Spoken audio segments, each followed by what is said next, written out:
Soul Syllabus, Astrology as the Arithmetic of Reincarnation, Professor Piscean here, Department of Esoteric Studies, University of Luna, Annals of Metaphysical Inquiry, Volume Version 2, Issue 2. This essay posits that the natal chart is not a random assignment of celestial influences at birth, but a precise and eloquent document of the soul's evolutionary intent. It serves as the syllabus for the current incarnation, detailing karmic debts, inherent gifts, and core challenges carried forward from previous states of being. By examining the lunar nodes, Saturn, Pluto, and the planetary conditions at birth, we can construct a coherent theory of reincarnation that moves beyond dogma and into the realm of symbolic language and archetypal necessity. The fundamental question of astrology is not what, but why. Why is one soul born into a body with a debilitating Saturn moon square while another enters with a beneficent Jupiter-Venus trine? If the cosmos is indeed ordered and meaningful, then the natal chart cannot be a celestial lottery. It must be a record of cause and effect written in the language of symbols. It is the karmic ledger, the soul's chosen curriculum for its present life, reflecting the sum total of past learning and the specific lessons required for its continued evolution. The most explicit reincarnatory symbols in the chart are the moon's nodes. These points, representing the intersection of the moon's orbit with the ecliptic, form the primary axes of soul evolution. The South Node, Ketu, the karmic inventory, the sign and house of the South Node, along with any planets conjuncted, symbolize the soul's past life proficiencies, the well-worn skills, attitudes, and comforts that have become overdeveloped. This is the karmic baggage we carry, both our greatest strength and our primary crutch.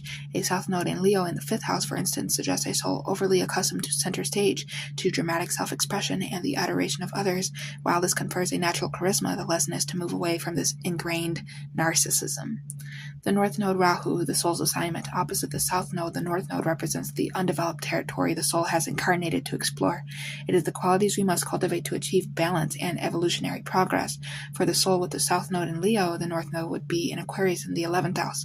The assignment is to learn humility, to contribute to the collective, to find identity within a group, and to value friendship over flattery.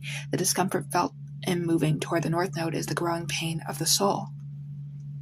The nodes provide the central theses of the incarnation: release the past, South Node, and strive toward the future, North Node.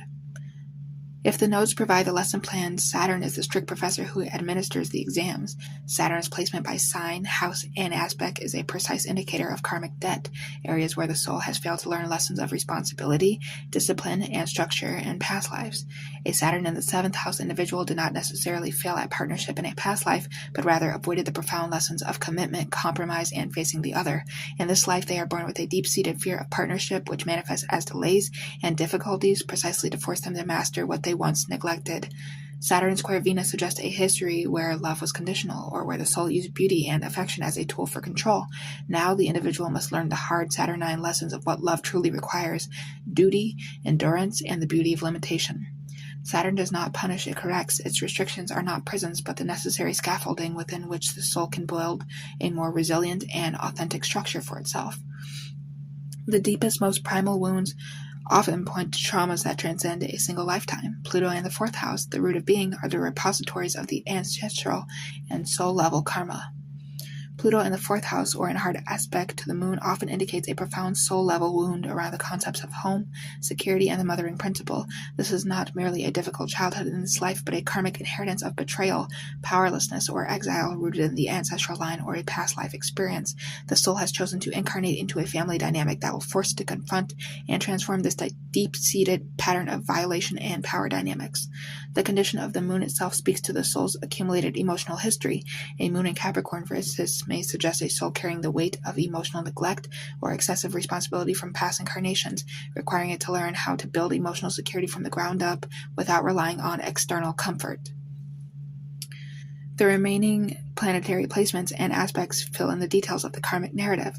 A debilitated or afflicted planet like Mars in Taurus or Venus in Scorpio indicates a function that the soul has struggled to express in a balanced way. The fall is not a curse, but a highlighted area for conscious development. Prominent planetary patterns such as a T-square or grand trine represent karmic dynamics the soul is ready to engage with. A T-square creates persistent tension, forcing action and resolution on a core life theme, while a grand trine represents a flowing innate talent earned through past life mastery, which must now be used consciously to avoid spiritual laziness. To view the natal chart through the lens of reincarnation is to transform it from a fatalistic script into a map of liberating purpose. The challenging squares and oppositions are not punishments, but the soul's own selection of the most efficient curriculum for its growth. The difficult Saturn, the wounding Pluto, the overdeveloped South Node, these are not flaws in the design, but the very engines of evolution. This theory provides a profound answer to the problem of suffering and innate inequality. It suggests that we are not passive victims of a random cosmos, but active sentient participants in a vast educational process spanning millennia. The natal chart is our personal syllabus, our soul's memorandum of understanding with the universe. By studying it with karmic eyes, we do not seek to blame the past, but to understand our present obligations to the future self we are destined to become. We move from asking, why is this happening to me, to the far more empowered question, what is this experience here to teach me, and how does it serve my soul's long journey home?